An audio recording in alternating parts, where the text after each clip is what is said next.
Freddy faisait partie des rêves, voilà. On enchaîne.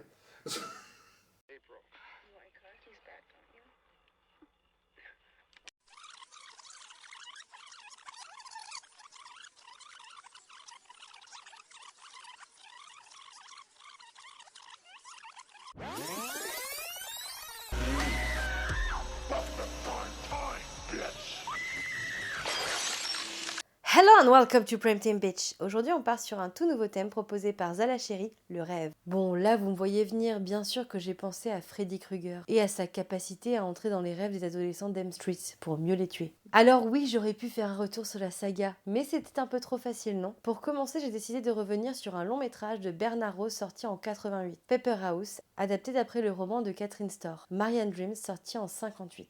Cette nouvelle avait déjà été adaptée dans les années 70, et ce en prenant la forme d'une mini-série de 6 épisodes. Elle connaîtra une suite en livre, Marianne and Marx, qui suit nos deux protagonistes à l'aube de leur adolescence, alors qu'ils se rencontrent enfin dans la vraie vie. Au même titre que L'Enfant Miroir, Paper House est un film sur l'enfance qui me fascine et me fascinera toujours. Il traite de mal-être, de la mort, de l'abandon et de la maladie, et ce par le prisme du rêve, mais aussi et surtout l'imaginaire et les dessins d'une enfant. Paper House s'ouvre sur un générique tout en douceur, tandis qu'Anna dessine une maison, sa maison mentale, celle dans laquelle elle s'enfermera tout au long du film. Difficile de ne pas penser à la demeure de Freddy et aux séquences de dessin de cette dernière durant cette scène. Alors qu'Anna fête ses 11 ans, elle est soudain prise d'une grande fièvre, qui la plonge dans un monde lugubre au cœur de ses rêves. Coincée dans un état second, elle devra alors trouver le moyen de prendre le dessus sur cet univers qui est pourtant le fruit de son esprit. Paper House est un long métrage hors norme qu'il est bien difficile de classer. En nous plongeant au cœur des peurs liées à l'enfance, Bernard Rose réalise un véritable exercice de style. Anna est une jeune fille rebelle qui a du mal à vivre avec les autres. Elle préfère vivre dans le monde de ses rêves qu'elle a dessiné. Tout d'abord surprise par ce monde étrange, elle finira par comprendre qu'elle a un pouvoir sur ce dernier. À travers ce monde onirique à la frontière entre le rêve et le cauchemar, Anna vivra un véritable coming of age, faisant son cheminement de l'enfance à l'adolescence, vers des considérations plus adultes. Anna est une outsideuse, elle se coupe des autres tandis qu'elle doit faire face à l'abandon de son père. Et tandis qu'elle tentera de refouler ses sentiments, son rêve se transformera petit à petit en cauchemar, à hauteur d'enfant. Car malgré tous ses efforts, son inconscient tente de la confronter à ses sentiments.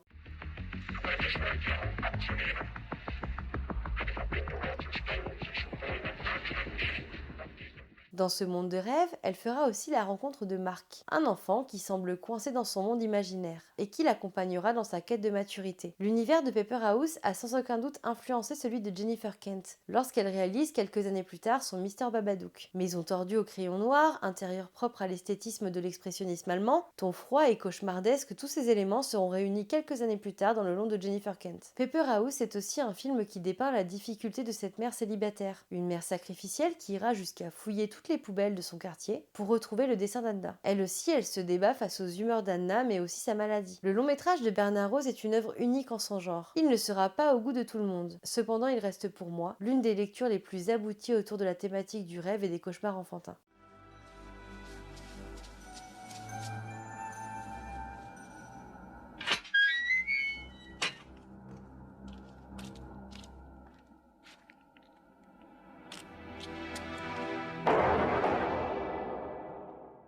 Enfin, pour finir cette sélection, j'ai choisi de rester dans les années 80 avec le film Night Witch, réalisé par Bruce R. Cook, en 89. Allez, ne boudez pas, ça vous manquait une petite série BD famille, non? Ce que j'aime avec ce long métrage, c'est qu'on est typiquement face à un film qui ne tient que sur son concept, et c'est FX. Le reste, eh bien, ce n'est que du popcorn et du vide. Oui, beaucoup de vide. Mais bon, on a toujours besoin d'un film popcorn pour mettre un peu de douceur dans notre vie. Alors c'est parti pour Night Witch. Le long métrage est un précurseur du film The Cell, enfin version Wish quoi. Le tout avec un résultat très carton-pâte mais qui marche très bien sur moi. Et je ne saurais pas vraiment vous dire pourquoi. C'est aussi une version cheesy de The Haunting où quand la VHS rencontre le sommet du gothique pour un produit plus ou moins efficace. Le film suit plusieurs étudiants en parapsychologie qui se rendent dans une maison dite hantée afin de tester une toute nouvelle machine qui leur permet de rentrer en contact avec le monde de l'invisible. Nos chers étudiants vont devoir se confronter à leurs rêves, leurs cauchemars et même leur propre mort. Bon, vous vous en doutez, ça va bien sûr très vite partir en sucette cette histoire et finir en carnage. Leur professeur est complètement obsédé par les les rêves, leur contrôle, mais surtout le fait d'affronter sa mort. Et il n'aura aucun scrupule à mettre ses étudiants dans un profond inconfort en les poussant à la folie pour accomplir son expérience. Un professeur qui ne porte qu'une blouse de scientifique au rabais durant l'intégralité du film, histoire que l'on n'oublie pas son job. Le tout dans un abus de néon vert qui me ferait presque renier mon amour pour les couleurs. Et si comme moi vous avez eu envie de découvrir Nightwish à cause de sa jaquette, digne de l'affiche de Dead and Buried, vous allez sans aucun doute être déçu. En effet, Nightwish est plus proche du nanar que du chef-d'œuvre. C'est bête, pas très cohérent, pas toujours très bien joué,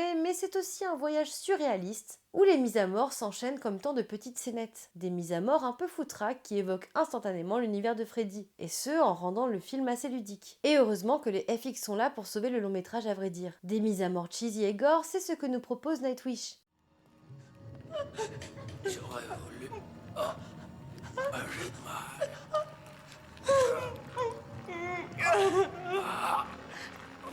J'ai mal. Très mal. Mais aussi quelques instants de body horror fort sympathiques. Pas très étonnant quand on sait que le réal a aussi travaillé sur Society. Enfin, calmons-nous, Nightwish n'a rien d'un Society, loin de là. Il a tout de la VHS perdue en vidéoclub qui piégera le spectateur avec une jaquette incroyable, camouflant un film assez moyen, parfait pour une soirée entre potes. Le film n'est jamais sorti en Blu-ray en France et franchement je comprends pourquoi. En fait, on est des cobayes, ni plus ni moins.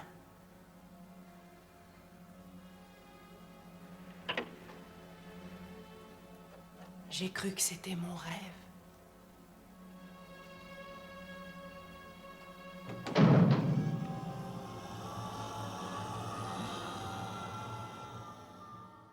Il est temps à présent de passer à la carte blanche du jour. Aujourd'hui, c'est au tour de Clara Sebastiao de vous proposer sa carte blanche. Bonjour à toutes et à tous, je suis ravie de vous retrouver une année de plus sur la chaîne de Mylène de Welcome to Primetime Beach pour son calendrier de l'avant Halloween auquel j'ai eu la chance de participer également les autres années, donc je la remercie vraiment vivement pour cette proposition qu'elle renouvelle à chaque fois. Ça me permet, moi, de travailler la plupart du temps sur des sujets que j'aime puisque Mylène nous laisse cette magnifique carte blanche avec tout un tas de thèmes assez fous qu'elle nous a proposés cette année. On avait un large choix de sujets et mon choix s'est porté sur celui du rêve qu'elle aborde dans cette vidéo.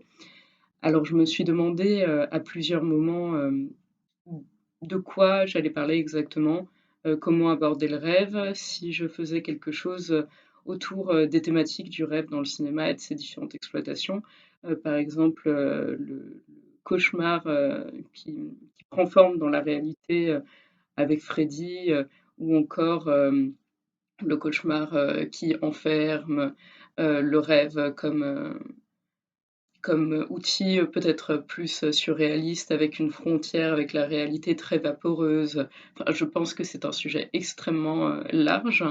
Et puis au final, j'ai décidé de faire comme les années précédentes et de vous parler uniquement d'une seule œuvre qui m'a énormément plu. Comme ça, vous ne vous éparpillez pas et vous allez voir cette œuvre en particulier. C'est précisément deux choses qui me sont venues à l'esprit sur cette thématique de manière très très naturelle. C'est un poème d'Edgar Allan Poe qui répète It's nothing but a dream within a dream. Et c'est une phrase qui hante un peu, je trouve, en quelque sorte, mais je ne savais pas vraiment quoi en faire. Et puis, il y a eu cette autre phrase parce que moi, je rêve, moi, je ne le suis pas. Donc peut-être que pour certaines et certains, ça met déjà la puce à l'oreille. Mais oui, nous allons parler de Léolo de Jean-Claude Lauzon. Donc, parce que moi je rêve, moi je ne le suis pas. Mais qu'est-ce que n'est pas Léolo? Alors Léolo n'est pas un deuxième Toto le héros et encore moins un long fleuve tranquille. Léolo n'est d'abord pas comme les autres, sa famille. Il n'est pas canadien mais italien et refuse qu'on l'appelle Léo, de son vrai nom. C'est sous le nom de Leolo Lozone que notre héros déambule dans les rues d'un Montréal des bas-fonds. Un Montréal crasseux, étrange, fascinant dans ses yeux d'enfant, puisque c'est un enfant dans le film. Pour oublier la misère de cette vie peuplée de fous, Léo rêve, Léo écrit et s'invente une vie à hauteur de gamin. Un gamin qui regarde sous les jupes de sa belle voisine Bianca, un gamin qui lit à la lumière du frigidaire, un gamin qui se rêve valet et héros de ses frères et sœurs. Enfin, Léolo n'est pas une satire sociale, hein, c'est pas un film politique, c'est juste une chronique d'une adolescence, une magnifique fable humaniste très cruelle, surréaliste, mais d'une tendresse et d'une poésie infinie. Alors Léolo est inspiré du roman La vallée des avalées de Régent Ducharme et de la vie de son réalisateur. Léolo est le dernier film de Jean-Claude Lauzon qui décédera d'un accident d'avion en 97. Et le scénario a pendant de nombreuses années hanté l'esprit de Lauzon, écrit bien avant Zo dans la nuit, qui était le film d'ouverture de la quinzaine des réalisateurs en 87. Il est impulsif, fulgurant. L'auteur est assailli d'images qu'il faut absolument coucher sur papier. Tout le processus d'écriture se déverse en un flot continu de flashs à mettre en forme, et ses apparitions sont d'abord liées à l'enfance de Lauzon. Fils d'une famille d'obèses et d'un père ouvrier, il fuit à 17 ans les études et le nid familial pour travailler à l'usine et s'attire des problèmes auprès de la police. Chez lui, il n'y a qu'un seul livre servant à caler un pied de table. Alors pour pallier à la pauvreté intellectuelle, Lauzon va écrire sur sa famille, ses amis, sur les gens qui l'entourent. La vraie vie du réalisateur ne commence qu'avec l'intrusion d'André Petrovski dans son existence. Il l'appelle son dompteur de vers, celui qui l'initiera à la poésie et à l'écriture. Sexologue à l'Office national du film du Canada, Petrovski repère rapidement le talent de Lauzon pour l'écriture, et c'est grâce à lui que ce dernier découvrira les plaisirs de la lecture et se lancera dans l'univers du cinéma. Il désiera d'ailleurs à Léolo le personnage du dompteur qui a su canaliser sa violence pour la transformer en forme créatrice. Tout comme Léolo, Lauzon adore la plongée sous-marine et vole des pièces de 25 cents destinées aux pintes de lait pour s'acheter une tenue de plongeur. Tout comme lui également, il se révolte contre l'école et attaque clairement l'institution scolaire, bien que Léolo et Lauzon le fassent de deux manières très différentes, hein, le message reste le même. Il s'agit là de la seule dénonciation volontaire de l'œuvre. Et enfin, le plus grand point commun entre l'auteur et Léolo est l'amour qu'ils portent à leur mère. Léolo, c'est un hommage aux mères, à la mère forte, pilier d'une famille qui part en lambeaux, à la mère douce et amoureuse qui aura pour litanie Fais comme maman, mon chéri, pousse persuadé que la santé vient en déféquant. Grâce à cette mère, Lauzon montre que malgré la crasse et la pauvreté, personne n'est malheureux. On se contente des petits riens et des sourires attendris d'une maman disponible et toujours à l'écoute, pour ceux qui ont la chance d'avoir une maman comme ça. Lauzon raconte un grand mensonge, hein, l'histoire fictive de Léolo, à partir d'une grande vérité, sa propre vie, et montre même la vérité de sa maison d'enfance aperçue au début du film. Lauzon réunit petit à petit l'équipe qui donnera vie à Léolo. La production est exclusivement féminine avec Lise Lafontaine, qui a été sur Jésus de Montréal et Momie au Canada, et Isabelle Faubel pour la coproduction française à l'égide de Flash Film. Il a été facile de convaincre les partenaires au Canada. Lauzon était déjà une étoile montante grâce à Zo dans la nuit et ses publicités et courts-métrages. Et la France se montre plus réticente, mais Lise Lafontaine réussit à dénicher sur la croisette une précieuse partenaire française. Mais malheureusement, les soucis financiers et les problèmes météorologiques amputent le scénario original de plus de 33 pages, et le casting, quant à lui, est composé d'un acteur professionnel seulement, Julien Guillaumard, que vous avez déjà vu dans Borsalino et L'aile ou la cuisse, par exemple, qui est le grand-père de Léolo. Jean-Claude Lauzon sélectionne ses acteurs en se basant exclusivement sur leur physique. C'est pourquoi il choisit Ginette Renault, chanteuse populaire canadienne, dans le rôle de la mère, et Yves Montmarquette dans le rôle de Fernand, le grand frère culturiste. Lauzon choisira d'accompagner musicalement le fourmillement incessant des rues de Montréal avec Tom Waits, les Rolling Stones, Sœur Marie Kérouz et Nonat Fateh Ali Khan, créant une atmosphère onirique d'un côté et survoltée de l'autre. On est vraiment sur deux ambiances. Le film bénéficie d'un budget de 1,5 million de francs, fait la clôture de la sélection officielle de Cannes en 92 et est très bien accueilli par le public français qui peut le voir en salle grâce à 22 copies. Le public canadien, quant à lui, sera désarçonné par le rôle incongru de Ginette Renault et boudera un peu Léolo. Et puis enfin, pour donner une petite anecdote, pour conclure toute la partie technique, l'appartement du dompteur de verre est situé dans le sous-sol de la Cinecittà, à l'entrepôt des statues de Fellini. On y aperçoit donc la chaise des damnés de Visconti et les bibliothèques du nom de la rose, donc gardez l'œil ouvert. Léolo, c'est un film qui jongle constamment entre la comédie et le dramatique, toujours en empruntant à la poésie ce qu'elle a de plus noble et de plus envoûtant. Vous croiserez au détour d'une vie une tomate fécondée de semences italiennes, une viande tranchée en son milieu en guise de masturbateur, et une dinde bien grasse dans une baignoire. Mais aussi un enfant qui rêve, fait parmi les monstres qui appellent Bianca son amour, son bel amour, son seul amour, et qui au fond d'une piscine gonflable découvre des trésors. Parce que moi je rêve, parce que moi je ne le suis pas.